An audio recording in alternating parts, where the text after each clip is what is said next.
সেখানে জামায়াতের যিনি মানে পোলিং এজেন্ট হবেন তার সিগনেচার সহ একটা কাগজ বাইরে চলে এসেছে। তো এসব দেখে না আসলে আমি একটু মনই খারাপ করলাম যে আসলে তাহলে ভোটের নামে হচ্ছেটা কি। আমরা এর আগে নিশিরাতের ভোটের কথা শুনেছিলাম, এখন কি তাহলে সন্ধ্যা রাতের ভোট হচ্ছে, নাকি এগুলি সবই বানানোও কিন্তু হতে পারে। বানানো হতে পারে কিভাবে? আমি অনেক কিছু দেখেছি, যে আমার নিজের জীবনে একটা ঘটনা বলি। গত 3-4 দিন ধরে আমার কাছে আমাকে কাছে আমারই একটা ফটো কার্ড পাঠাচ্ছেন। সেই ফটো কার্ডটা আপনারা দেখেন, সেই ফটো কার্ড আমার ছবি দিয়ে লেখা হয়েছে যে বিএনপিকে ক্ষমতায় আনার জন্য নির্বাচন কমিশন ও প্রশাসন যা যা করার দরকার সব করছি। এটা আমি দেখলাম, এটা এসেছে। আমি যে ফটো কার্ডটা আপনাদের আমার কাছে পাঠিয়েছি, এখানে আমার দেশের সিম্বল দেওয়া আছে এবং আমার দেশ পত্রিকার একটা কার্ড দেওয়া আছে। আবার নিচে আবার দেখলাম তারা শিরোনাম টাইম নামে একটা প্রতিষ্ঠানের নাম দিয়ে তারা এটা করেছে। আমার ছবিটাও দিয়েছে এখানে, এআই দিয়ে বানিয়েও সেটা হয়েছে। কিন্তু কোশ্চেনটা হলো, এই কথাটা আমি কোথায় বললাম? আমি নিজে যা কিছু বলি ভাই, আমি মানে সাধারণত আমার নিজের মানে মন থেকে বলি, নিজের চিন্তা থেকে বলি। এই ধরনের চিন্তা তো আমি কখনো করিও নাই। এটা আমি কোথায় বলেছি?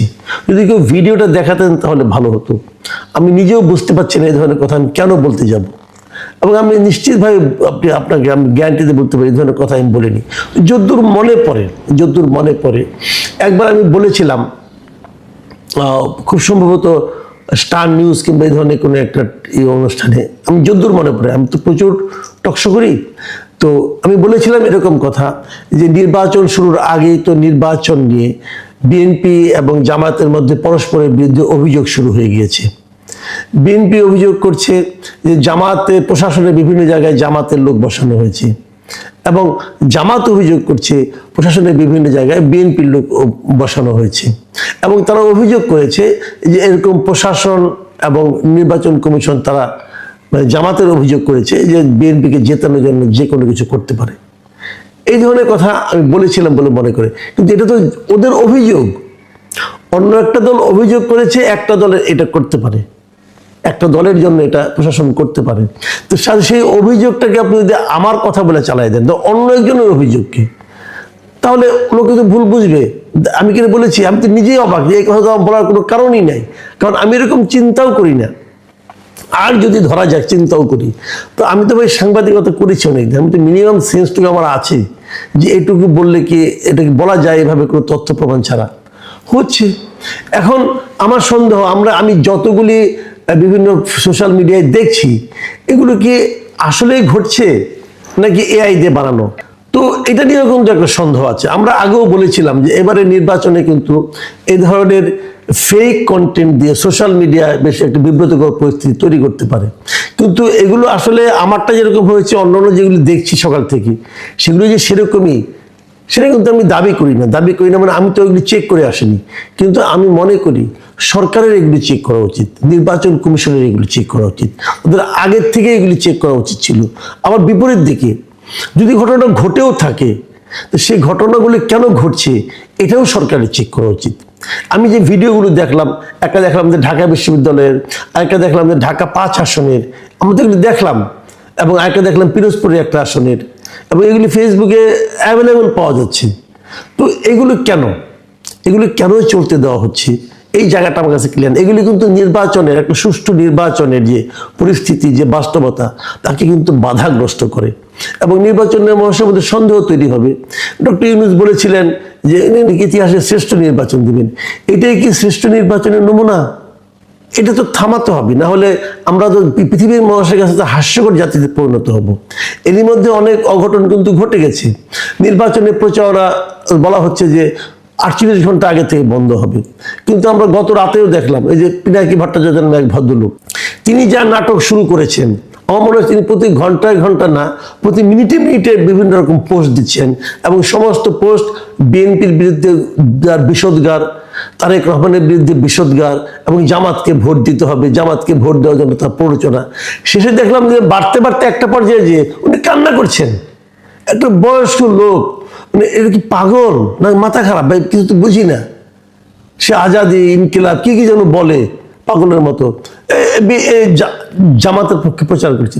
জামাত কি এটা বোঝে না যে এই লোকটা প্রকারান্তরে জামাতের ক্ষতি করছে?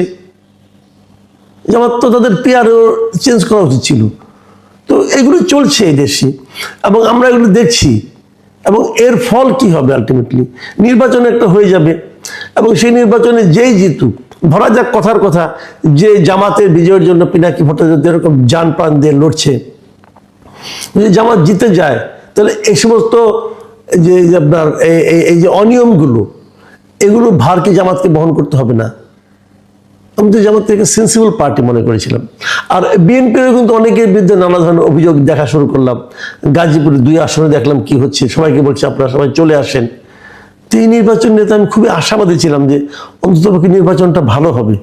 কি হবে জানি না, আমি হয়তো বেরোচ্ছি, হয়তো আমি দুপুরের দিকে ফিরে হয়তো আরেকটা কন্টেন্ট করব। প্রিয় দর্শক, আপনারা ভালো থাকবেন, সতর্ক থাকবেন, ভোটটা ঠিক মতো দেবেন এবং ভোটে কোনো অনিয়ম দেখলে আপনারাও এরকম আপনার মোবাইল দিয়ে ধারণ করে ফেলুন এবং ফেসবুকে আপ করে দিন। প্রকৃত সত্যটা থেকে কিন্তু যারা প্রশাসনে আছেন, নির্বাচন কমিশনে আছেন, তাদের পক্ষেও সহজ হবে যে প্রকৃত তথ্যটা উদ্ঘাটন করা এবং সেই অনুযায়ী ব্যবস্থা নেওয়া। 10ই ফেব্রুয়ারি মানে মাঝে আর একদিন, আগামীকাল। তারপরেই 12 তারিখের থেকে সকাল থেকে নির্বাচনে ভোট হবে। বিকেল পর্যন্ত চলবে, অন্যান্য বারের চেয়ে একটু বেশি সময় ধরেই চলবে, কারণ 2টো ভোট। এবং তারপর কাল রাতেই ফলাফল ঘোষণা করার কথা, কিন্তু সম্ভবত তারা করতে পারবে না, আরও একদিন বাড়তি সময় লাগবে বলে মনে করা হচ্ছে। কারণ এর মধ্যে আপনারা জানেন যে প্রধান উপদেষ্টা প্রেস সেক্রেটারি বলেছেন যে মানে নির্বাচনে ফলাফল ঘোষণা করতে পারে একটু সময় লাগতে পারে। এই যে সময় লাগতে পারে বলে উনি বলেছেন, যেটা নাকি নির্বাচন কমিশনের বলার কথা ছিল, কিন্তু দায়িত্ব নিয়ে উনি নিজেই বলে দিয়েছেন। উনি এরকম প্রায় করেন, আগেও করেছেন বহুবার, যেগুলো নিয়ে বিতর্ক হয়েছে, বাট উনি ড্যাম কেয়ার, উনিগুলো পাত্তা দেন না, ওনার যা ইচ্ছা উনি বলে দেন। তো উনি বলেছেন যেহেতু সেটা নিয়ে মানুষের মধ্যে আমার ধারণা একটা আতঙ্ক তৈরি হয়েছে যে নির্বাচনের সঠিক ফলটা কি আমরা পাবো, তা না হলে আগে ভাগেই সরকারের লোক কেন বলছে যে নির্বাচনের ফল প্রকাশে বাড়তি সময় লাগতে পারে, এই সন্দেহ তো থাকছে। তারপরেও যেটা বেসিক পয়েন্ট সেটা হলো যে এই নির্বাচনের ফল প্রকাশের পর কোনো ধরনের দাঙ্গা হাঙ্গামা, কোনো ধরনের মারামারি সন্ত্রাস, অথবা যেটাকে বলা হয় রক্তগঙ্গা কি বয়ে যাবে, এই প্রশ্নগুলি কিন্তু থাকছে। এই প্রশ্নগুলি নিয়ে আমি আজকের আলোচনা শেষ দিকে একটু আলোচনা করব। তার আগে আমি যে বিষয়টা নিয়ে আজকে কথা বলতে চাই সেটা হলো যে গতকালকে নির্বাচনী প্রচারণা একদম শেষ মুহূর্তে, কারণ আজকে সকাল 7টা থেকেই নির্বাচনী প্রচারণা কিন্তু বন্ধ। কাজেই গতকালকে রাতেই প্রধান 2টো দল, যেটা মানে জামায়াতে ইসলামী এবং বিএনপি, এই 2 দলের 2 শীর্ষ নেতা, জামায়াতে ইসলামের ডাক্তার শফিকুর রহমান এবং বিএনপির জনাব তারেক রহমান, ওনারা জাতির উদ্দেশ্যে টেলিভিশনে ভাষণ দিয়েছেন, বিটিভিতে সেটা প্রচারিত হয়েছে। সেই ভাষণ 2টো নিয়ে আমি একটু কথা বলতে চাই। আপনারা এই ভাষণ 2টো আপনারা নিশ্চয়ই দেখেছেন, তো আমার কাছে কেমন লেগেছে কার ভাষণ সেটা নিয়ে একটু আমি কথা বলতে চাই।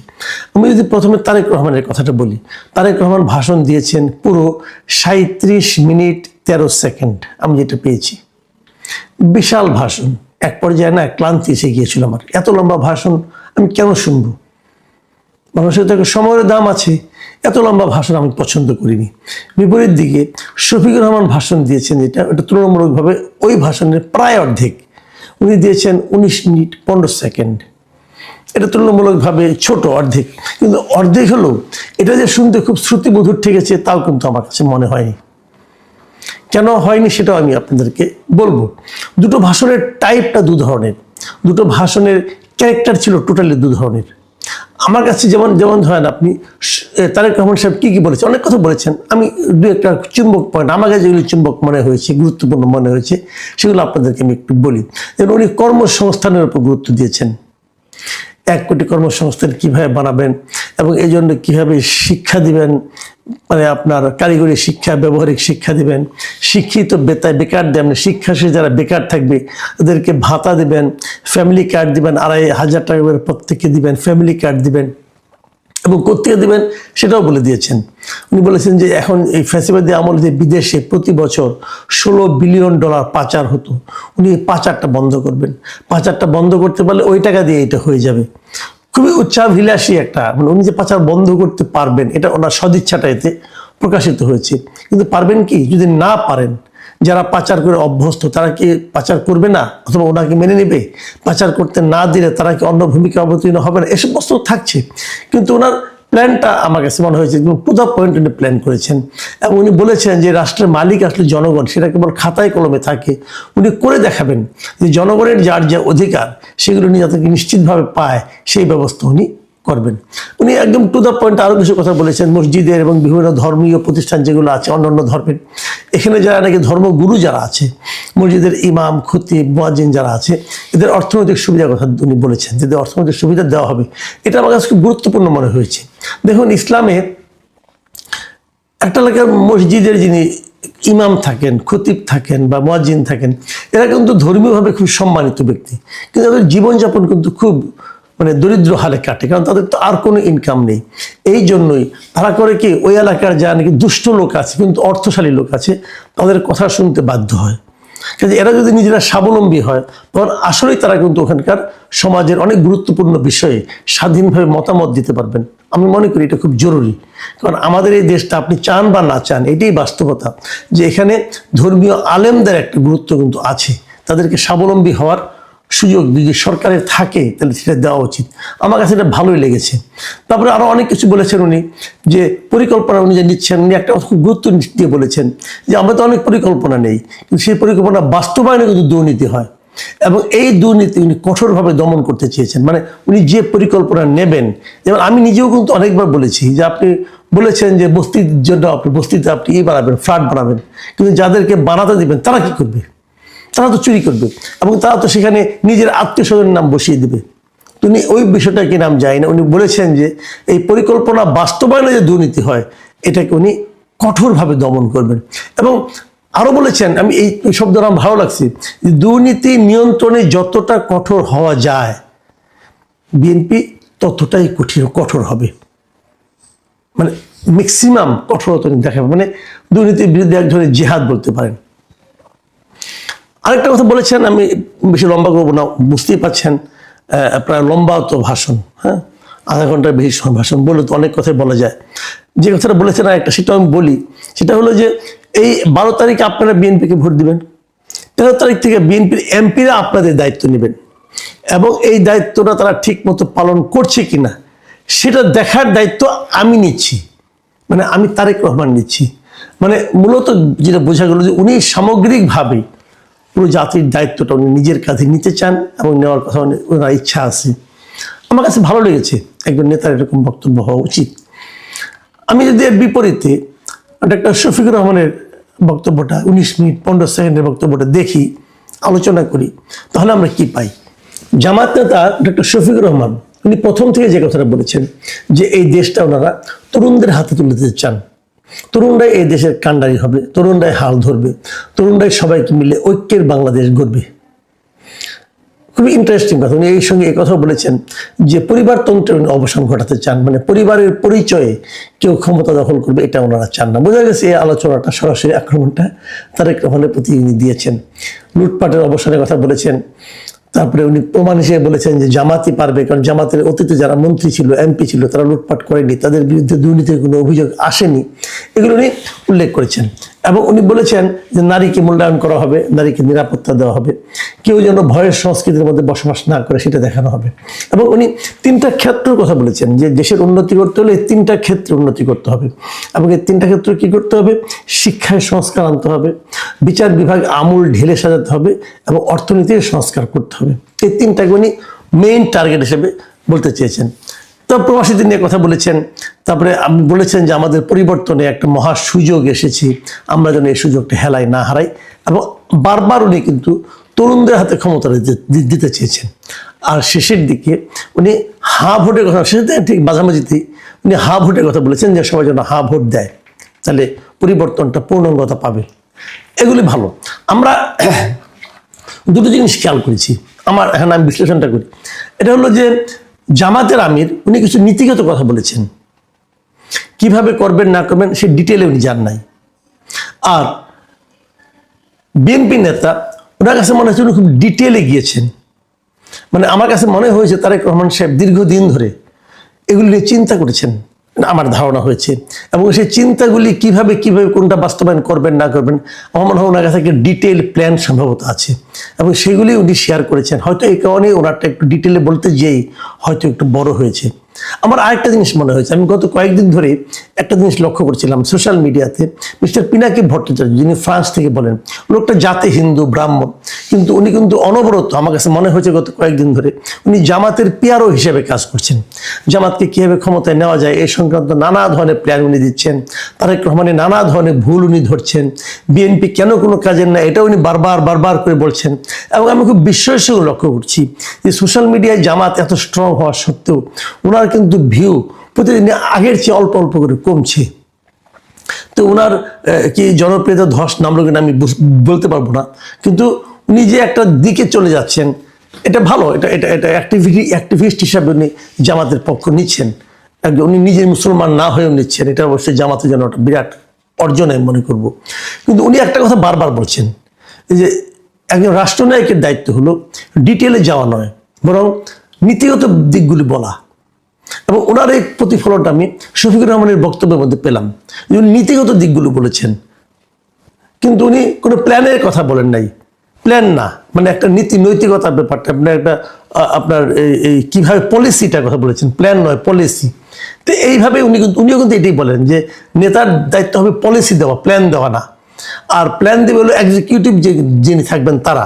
তো যাই হোক, আমি সেটার প্রতিফলন কিন্তু আমি শফিকুর রহমানের মানে বক্তব্যে পেলাম। এবং আমি ওনার বক্তব্য শুনতে আমার মনে একবার প্রশ্ন জাগলো যে ভাই এনি চান্স পিনাকি ভট্টাচার্য ড্রাফটটা করে দেননি? তো আমি জানি না, আমি বলতে পারবো না। কিন্তু কেন মনে হলো আমি জানি না, হয়তো আমার মনের ভুল হতে পারে, আমি জানি না।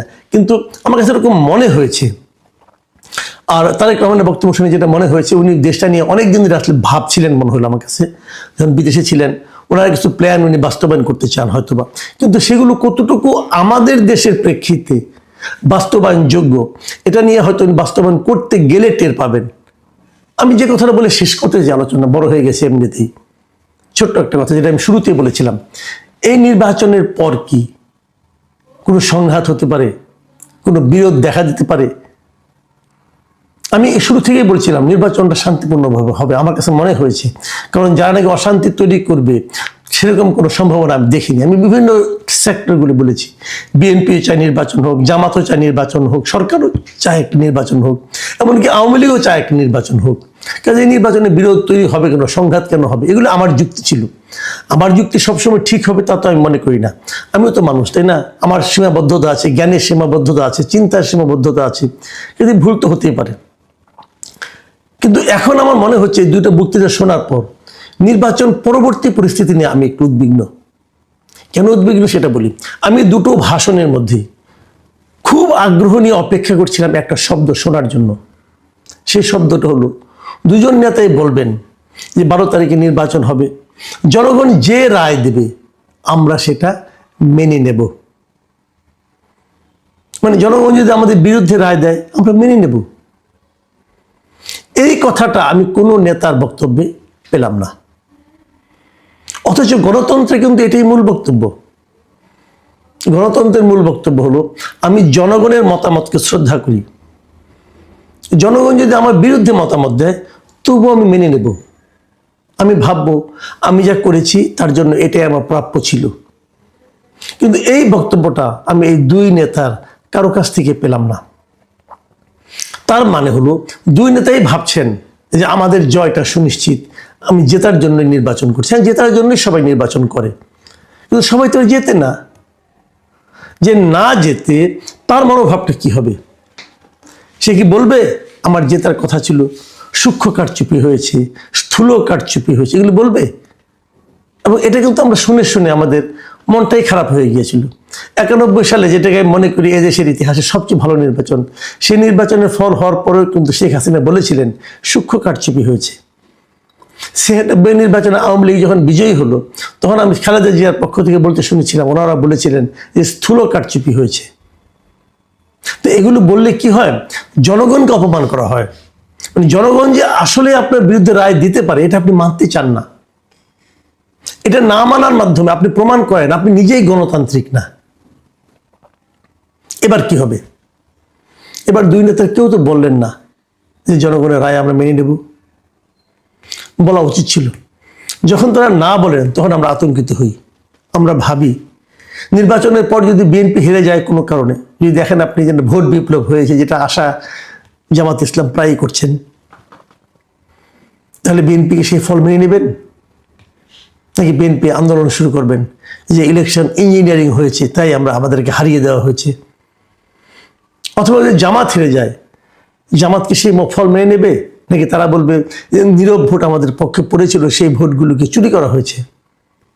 তাহলে তারা কি মানে আন্দোলন শুরু করবে, মারামারি শুরু করবে, ভোটের ফলাফলকে অগ্রাহ্য করা শুরু করবে? আমাদের ভয়টা এখানেই। গণতন্ত্র নিয়ে, ভোট নিয়ে এ ধরনের ভয় তো আমরা পেতে চাই না। এবং এই ধরনের ভয় যে পাওয়া মানে উচিত না, তার কোনো সে ধরনের কোনো বাস্তবতাও কিন্তু নির্বাচন কমিশন কিন্তু অন্তর্বর্তীকালীন সরকারও তৈরি করতে পারেনি। কাজেই নির্বাচন নিয়ে আমাদের মনে যে অনিশ্চয়তা, আমাদের মনে যে ভীতি, সেটা কিন্তু থেকেই যাচ্ছে। তারপর একদিন পরে দেখি কি হয়। আপনারা সবাই ভালো থাকবেন। আল্লাহ হাফিজ।